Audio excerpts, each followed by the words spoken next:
Everyone মই বনস্মিতা আপোনালোক সকলোকে কুহিপাতলৈ লগতে আজি ক্লাছলৈ স্বাগতম জনাইছো আশা কৰিছো আপোনালোক সকলোৱে ভালে কুশলে আছে পঢ়া-শুনা কৰি আছে আজিৰ ক্লাছত আমি সেন্সাস 2027 যেটো আমাৰ সেন্সাস চলি আছে বৰ্তমান তাৰ গুটেইখিনিৰ ওপৰত আজিৰ ক্লাছত আমি এমসিকিউ ডিসকাস কৰিম আৰু তাৰ থ্ৰুৰে আপোনালোকে সেন্সাস ৰিলেটেড আহিবলগীয়া কোৱেশ্চন খিনি সলভ কৰিব পাৰিব ওকে আগবাঢ়িছো ভিডিওটোৰ ফালে প্ৰথমটো কোৱেশ্চন হৈছে who has been appointed as the brand ambassador of Census 2027 by the government of India. It's a very important question এইটো কাৰণ ইয়াতে সুধিছে সেন্সাসৰ ব্ৰ্যান্ড এম্বাসেডৰ হিচাপে কাক ৰখা হৈছে নীলকণ্ঠ মহাপাত্ৰ সুদৰ্শন পটনায়ক অমৰ্ত্য সেন নে জগন্নাথ পাণ্ডা ইয়াতে আমাৰ কাৰেক্ট আনসাৰ কোনটো হ'ব আপোনালোকে ভিডিওটো পজ কৰি কাৰেক্ট আনসাৰটো দিব পাৰে কাৰেক্ট আনসাৰ হৈছে সুদৰ্শন পটনায়ক তেখেত এগৰাকী বহুত ফেমাস স্যান্ড আৰ্টিস্ট হয় তেখেতে গিনিছ ওয়াৰ্ল্ড ৰেকৰ্ডতো নিজৰ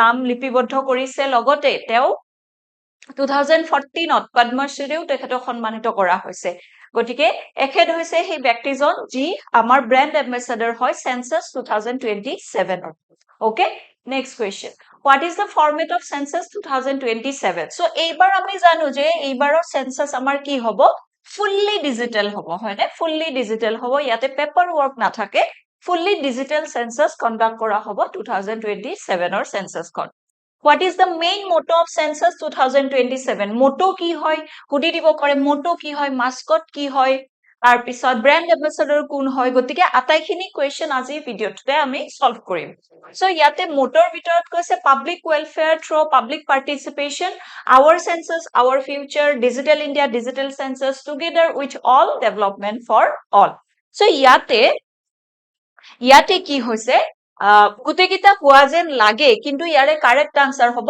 পাবলিক ওয়েলফেয়াৰ থ্ৰু পাবলিক পাৰ্টিসিপেশন মানে ইয়াতে জনভাগিদাৰীৰ থ্ৰুৰে জনকল্যাণ হেতু হৈছে এইবাৰ আমাৰ সেন্সাসৰ মটো এইবিলাক কিন্তু আপোনালোকে নিদিব digital India digital census digital হ'ব বাট মটোটো মনত ৰাখিব Which census of independent India will be 2027 census be? মানে 2027 ৰ আমাৰ যে census হ'ব এটো কিমান নম্বৰ census হ'ব ইয়াতে মন কৰিব কিন্তু কৈছে ইয়াতে independent India মানে স্বাধীনতাৰ পিছত সো স্বাধীনতাৰ পিছত যদি আমি চাও কিমান বাৰ হৈছে 51 ত এবাৰ হ'ল 61 ত 71 ত then 1981 ত 1991 ত আমি জানো প্ৰত্যেক 10 বছৰৰ মুৰে মুৰে সেন্সাস হয় ৰাইট 2001 ত কিমান বাৰ হ'ল 2011 ত আৰু 2021 ত হ'ব লাগিছিলে বাট এইটো নহলে because of the covid pandemic হয়নে so 2027 ত এতিয়া আমাৰ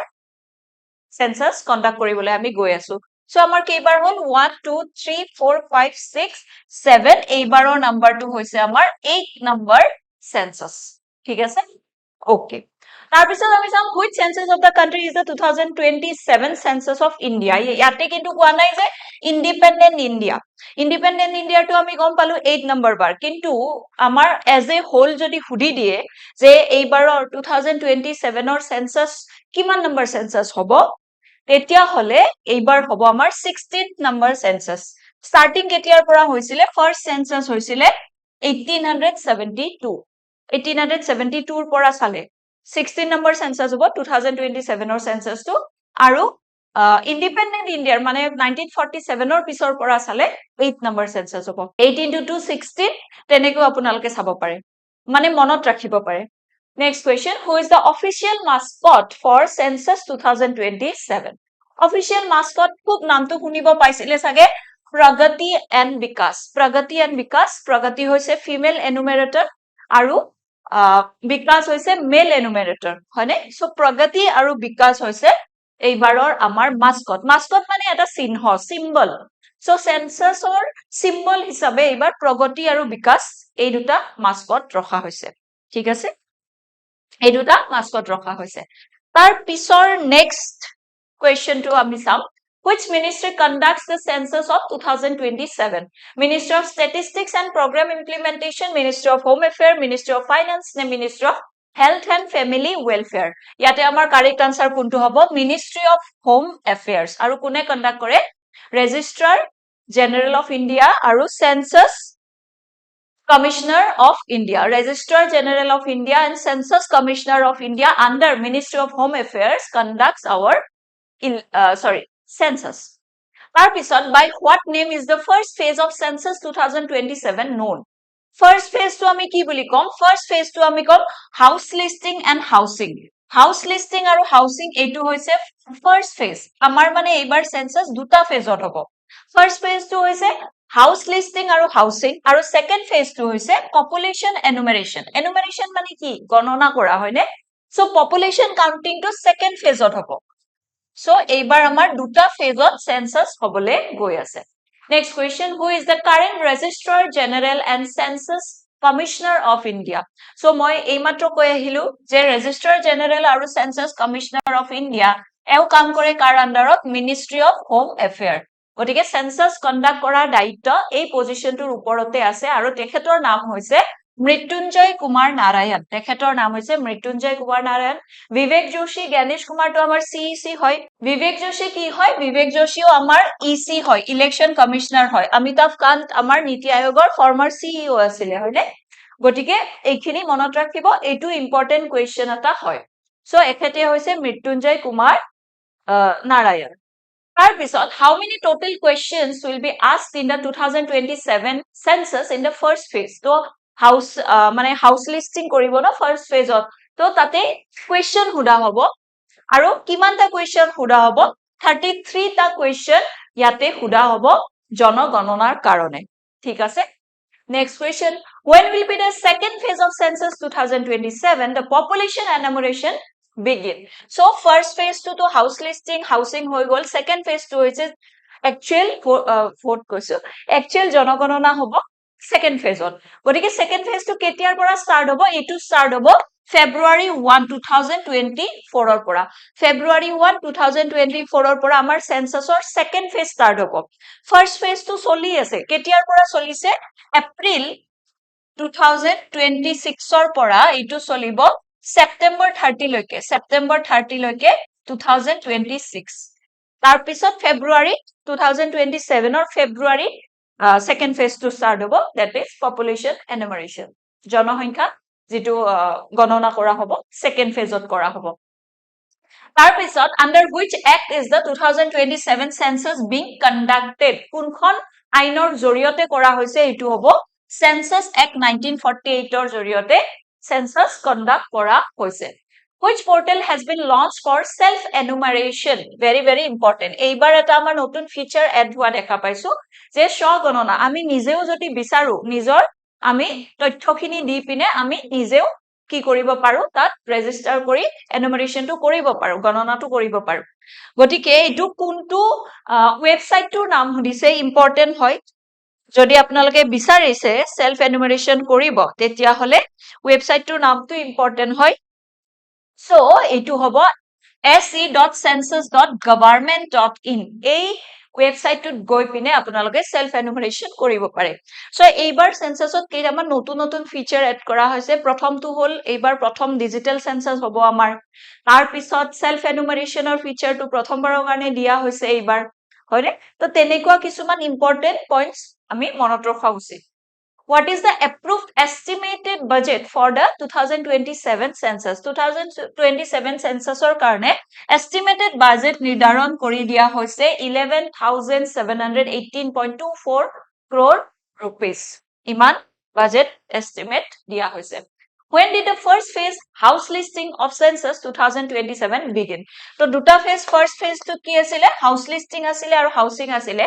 Heitu ketiar pora start hoise moi eimatro koi ahilu April 1, 2026 or pora start hoise aru e end hobo September 30 2026. Tar pisot February 1, 2027 or pora second phase start hobo. Next question, what is the most significant feature of 2027 census that distinguishes it from previous census? So, it is the first digital census. It will be conducted entirely on paper. It will cover only urban areas. It will not include any new questions. Tenekwa nohoy. So, etu ki hobo amar correct answer? It is the first digital census.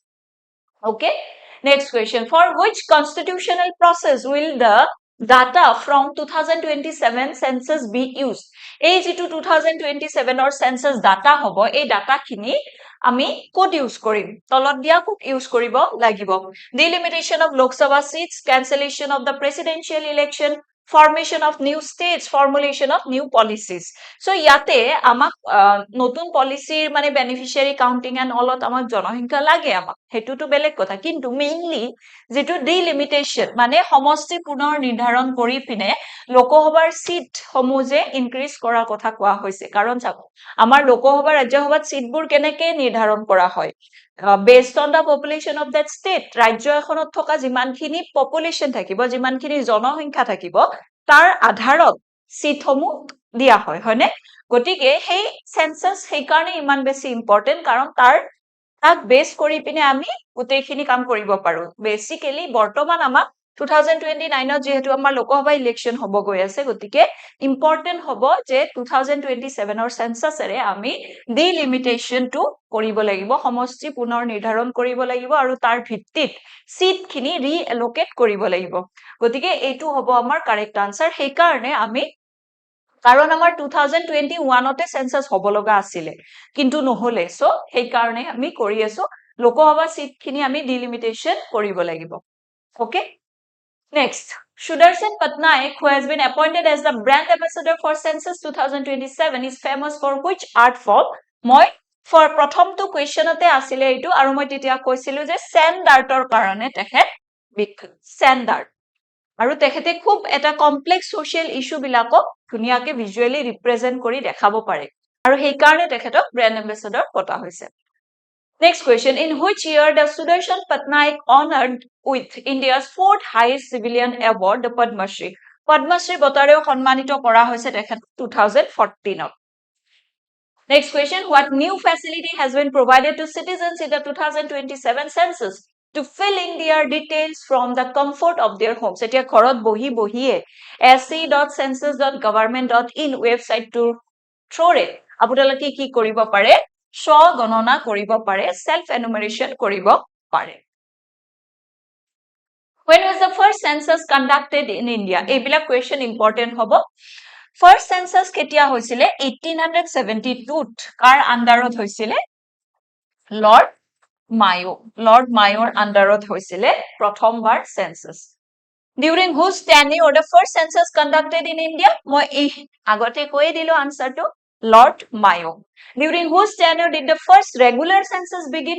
Etia important hobo. First census koa nai first regular. Mane etu nirdharon kora hol je prottek 10 bochor mure mure ami census conduct koribo lagibo. Aru heitu hoisile Lord Ripponor সময়ত আৰু এটো 1881 ত regular census start হৈছে প্ৰথম census start হৈছে lord মায়োৰ সময়ত কেতিয়া 1872 হয়নে 1872 ত lord মায়োৰ সময়ত ফাৰ্স্ট সেন্সাস স্টাৰ্ট হৈছে তাৰ পিছত ৰেগুলাৰ সেন্সাস বুলি যদি আপোনালোকক খুদে তেতিয়া হলে হ'ব 1881 লৰ্ড ৰিপনৰ সময়ত Which of the following census year is known as the Great Divide in the demographic history of India? Great Divide বুলি কোনটো বছৰক আমি মনত ৰখা উচিত হেতু হ'ব 1921 Who is known as the father of Indian census? Very important question. Father of Indian census hobo Henry Walter. Henry Walter of ami kom father of Indian census. First complete census of an Indian city was conducted in 1830 by Henry Walter. Henry Walter e korisile aru Dhaka. Bortomanor Bangladeshot ji ase tetia to ekeloge asile tetia separate ami huai nai gotike tetia 1830 কি কৰিছিলে এটা complete census তেও কৰি দিছিলে ঠিক আছে complete census conduct কৰিছিলে Henry ওয়াল্টাৰ তেখেতক আমি ফাদাৰ অফ ইন্ডিয়ান সেন্সাস বুলিও কওঁ In India, census operations are conducted in two phases. What are these two phases?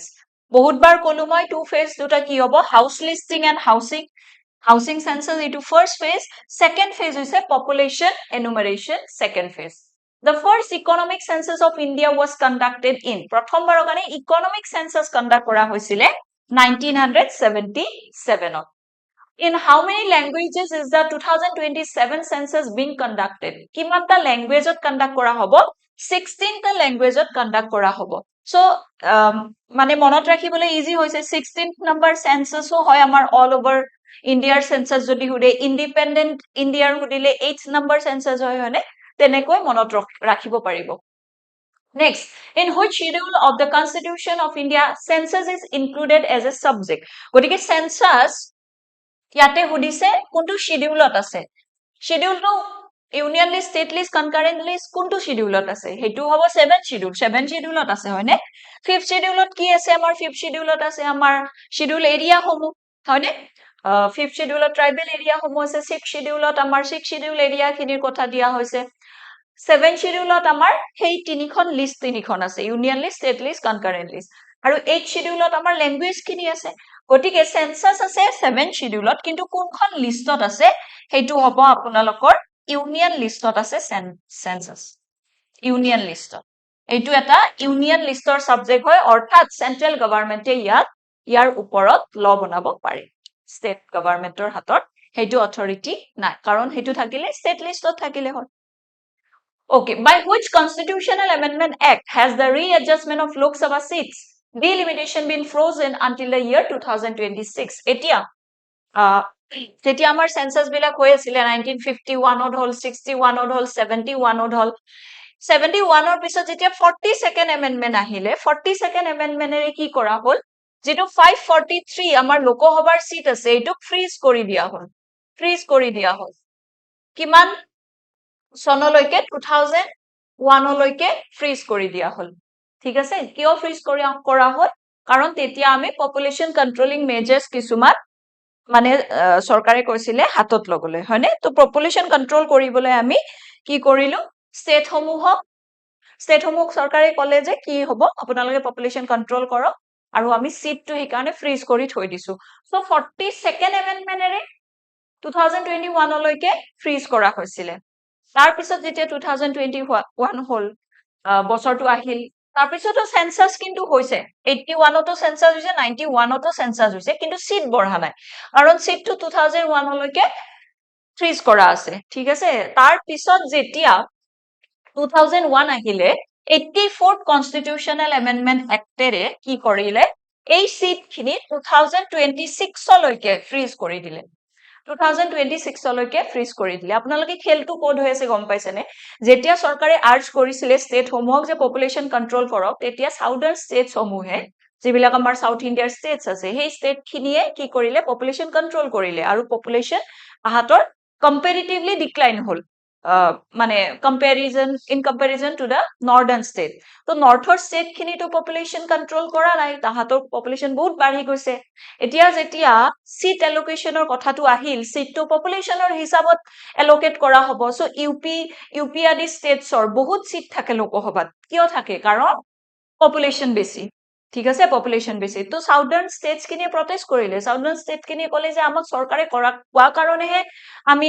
Population control কৰিছিলো কিন্তু এই that doesn't কি আমাৰ সিটটো এতিয়া কমি যাব সো সেই ক্লাছটো হোৱাৰ কাৰণে সৰকাৰে কি কৰিলে সিট খিনি 2026 লৈকে ফ্ৰিজ কৰি দিলে এতিয়া 2026 চন চলি আছে 2021 ত সেন্সাস হ'ব লাগিছিল হেতু নহলে কোভিড আহিছিলে সো এতিয়া 2026 ত সেন্সাস কন্ডাক্ট কৰা হ'ব কাৰণ এতিয়া নেক্সট কোনো এনেকুৱা এখন এক মানে আইন পাস কৰা নাই সাউদাৰ্ণ ষ্টেটে এতিয়াও প্ৰটেষ্ট কৰি আছে কিন্তু বিকজ এটো আনফেয়াৰ হৈ যাব তাহাতৰ সিট কমিয়ে থাকিব বাট ইউপি আদি দৰে ষ্টেট সমূহে বেছি সিট লোকসভাত লাভ কৰিব ঠিক আছে সো সেই কাৰণে ফ্ৰিজ কৰা হৈছিল সো 84th কনস্টিটিউশনাল এমেন্ডমেন্টৰে 2026 লৈকে এই সিট খিনি ফ্ৰিজ কৰা হৈছিল এইখিনিও আপোনালোকে মনত ৰাখিব সো সেন্সাস এইগিটা ইয়াৰত হৈছিল যদিও সিটৰ ৰিএলোকেশন হোৱা নাই জাস্ট বাউন্ডাৰী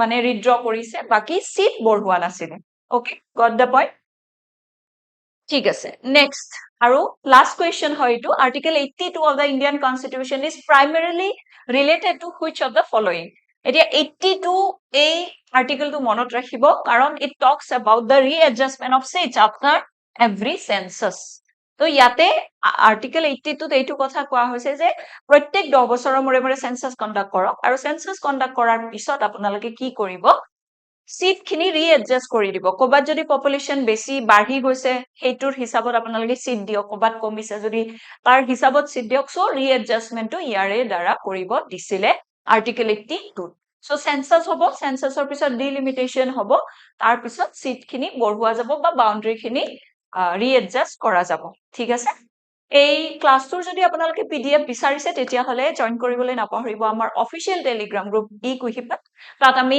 এই পিডিএফ বোৰৰ লগতে বিভিন্ন এমসিকিউ প্ৰেক্টিস কৰাই থাকো আৰু ক্লাছৰ আপডেটস খিনি আপোনালোকে ডে টু ডে লাভ কৰি থাকিব পাৰিব এক্সাম ৰিলেটেড যিকোনো ইনফৰমেশন আমি আপোনালোকে আমাৰ অফিচিয়েল গ্ৰুপত লাভ কৰিব লগতে মই ক'ব বিচাৰিছো যে আমাৰ আসাম টেটৰ এইটো সেকেন্ড নম্বৰ বেচ হয় বহুতো এক্সপেৰিয়েন্টে আমাৰ লগত জড়িত হৈ পৰিছে আপুনিও যদি আসাম টেট ক্লিয়াৰ কৰিম বুলি ভাবিছে আমাৰ লগত প্ৰস্তুতি চলাওক আৰু আপোনালোকে নিজেও গৈ আমাৰ ৱেবসাইটৰ পৰা কোৰ্সটো বাই কৰিব পাৰে লগতে আমাৰ এডিআৰই 3.0 ৰ কাৰণেও আমাৰ বেচেস এটো থাৰ্ড নম্বৰ বেচ ৰানিং হৈ আছে যত আমি একেবাৰে কম্প্ৰিহেনসিভ ৱেট একেবাৰে ডিটেইলড ভাবে আমি সকলোখিনি পঢ়োৱা সিলেবাস কমপ্লিট কৰাই আছো ইয়াতে কাৰেন্ট এফেয়াৰৰ লগতে প্ৰিভিয়াস ইয়াৰ কোৱেশ্চনৰ লগতে সকলোখিনি ডিসকাশন আপোনালোকে লাভ কৰিব যদি আপোনালোকে কোৰ্সটো বাই কৰিব বিচাৰিছে আমাৰ ৱেবসাইট ভিজিট কৰিব পাৰে নহলে আমাক ডাইৰেক্টলি কন্টাক্ট কৰিব পাৰে আজিৰ কাৰণে ক্লাছটোত ইমানেই আছিল মই আকৌ লগ পাম আপোনালোকক নেক্সট ক্লাছত তেতিয়ালৈকে ভালদৰে থাকিব পঢ়ি থাকিব ধন্যবাদ